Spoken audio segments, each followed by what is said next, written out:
How many times have you watched a very tense moment just unfold between staff members and you thought to yourself, hey, we will talk about that later? Well, here's the deal. That is a very natural reflex. But in leadership, unresolved conflict doesn't just disappear, like it just ferments, it grows, it has its own legs and a mind of its own, right? That in and of itself, which is something that I'll mention a little bit later, is the operational drag, right? What we know about drag is that it slows down, it holds us back, and it creates an environment where it deteriorates trust, time gets sucked out the window, and then we are still left with the tension.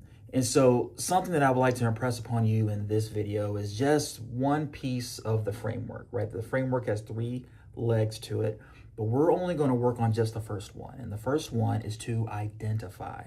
We need to understand, diagnose, and identify what is the issue, what is the thing, what is the elephant in the room or the issue between us, right? And so having said that, we have to diagnose it. Now, I have chatted about this conflict thermometer, and it has 3 different levels, 3 different colors.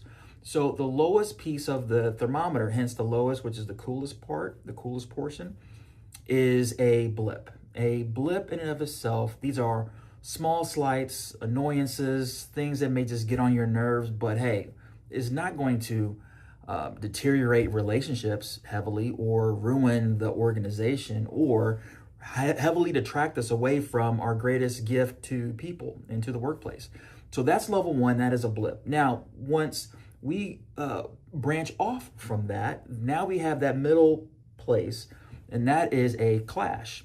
Clashes are just a little bit more intense. They surface when leadership is definitely required to navigate that, right? A clash in and of itself is defined by a repeated pattern of behavior. Like something is always happening to the point where you can time it, you can predict it, right? And it erodes trust. So let me just give a little bit more. Staff members are beginning to lose their faculties, right? Their reflexes. They're creating distance between each other, intentionally ghosting each other in meetings, or maybe using coercion tactics to force their way through a conflict. That is a level 2 clash.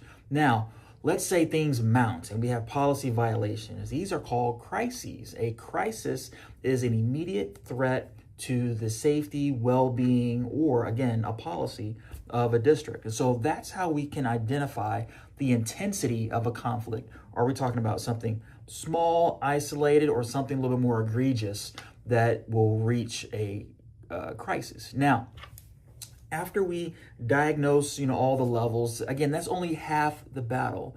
To truly diagnose and identify the conflict, we must unmask the root. We must understand what's underneath the surface. We are well aware of the iceberg, right? We got to go underneath the waterline. And so in order to do that, we must understand, okay, what is the disagreement of, is it an idea, right? Is it about interests? Or is it about values, on how we value the space or deeply rooted held beliefs? Because that happens, right? How often have we had a differing thought? And in that differing thought, it created a clash to where, our personal needs aren't met. We have differing opinions and thoughts about workload, competing priorities, like all of those things happen, which could be the root of a conflict. And so I would like to leave you with this. Our role, chief role as leaders, is to best understand how to work with all different types of people. And we can best do that if we can understand the root of any and all issues, whether it's an idea, a value, or an interest. Once we're able to do that, then we can then understand, like, okay, how hot is this? Is this something small, like a mosquito or a fly buzzing in your ear? Or is this a repeated set of behaviors that's detracting us from our business need? That would be a clash.